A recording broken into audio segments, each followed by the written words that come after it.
Nagpadala sa akin ng liham si Alice God, Mayor Alice God, 2 araw na nakakalipas na humihingi siya ng pag-unawa at paumanhin.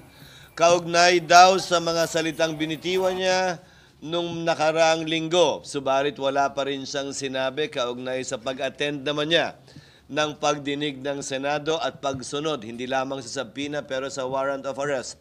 Bagaman naunawaan ko, yung pag-unawang hinihingi niya, hanggat hindi siya nagpapakita at sumusunod sa Senado, ay hindi ko matatanggap ang anumang pakiusap na hinihiling niya dun sa kanyang liham. Kaugnay hindi lamang sa pag-unawa, pero para matulungan din yung kanyang mga kababayan. Dahil meron naman pumalit sa kanyang Vice Mayor para ipagpatuloy ang trabaho ng pamahalaan sa Banban. Walang dahilan para hindi magpatuloy yun dahil garantiya din yun na may sasakatuparan ang sinabi ni Pangulong Marcos kahapon sa SONA na band na ang Pogo at magwa-wind down na lamang yung mga nananatiling legal na Pogo na, kung di ako nagkakamali, kulang na sa 40 o 40 hanggang sa katapusan ng taon para makahanap o mahanapan ng trabaho yung maapekto ang mga Pilipino. Sumulat siya dahil sa sinabi ko sa media and then sagot ko na rin sa sulat niya sa pamamagitan ninyo ng media. Meron siyang Filipino passport, wala na siya ibang passport. So now, the burden of proof transfers to the accuser. Napatunayan nila na peke yung mga hawak naming dokumento.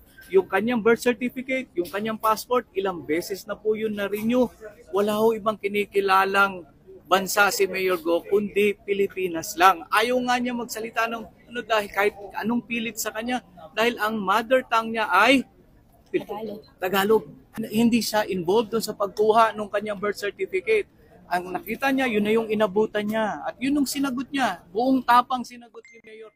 Lahat ng tanong ng mga senador. Kita nyo naman lahat na binuhos kay Mayor. Pero hindi na tinag si Mayor. Sabi niya talaga na Pilipino ako. At wala akong ibang bansa. Saan nyo ako i-deport? Diba?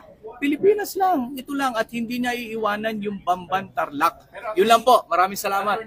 Mayor, you confirm. Iwanan mo Bamban? Hindi ko po iwanan ng Okay, Bamban. At ako po ay isang Filipino. Oh, yun lang po. At Maraming lalo-lalo salamat. na po hindi po ako spy.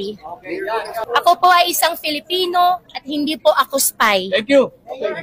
Hindi katumbas ng attendance mo sa Senado ang mayat-maya mong pagsa-social media. Paano ka magkakaroon ng peace of mind kung palagi ka nalang iiwas sa mga tanong? Kung nakakalimutan mo, pinapatawag ka dahil nasa gitna ka ng pang-aabuso ng Pogo sa mga batas namin na hinayaan mong lumawak dahil sa impluensya mo bilang mayor. May bago ka na namang iniimbento. Huwag kayong mag-alala, hindi kami fixated sa'yo. Allergic lang kami sa mga sinungaling.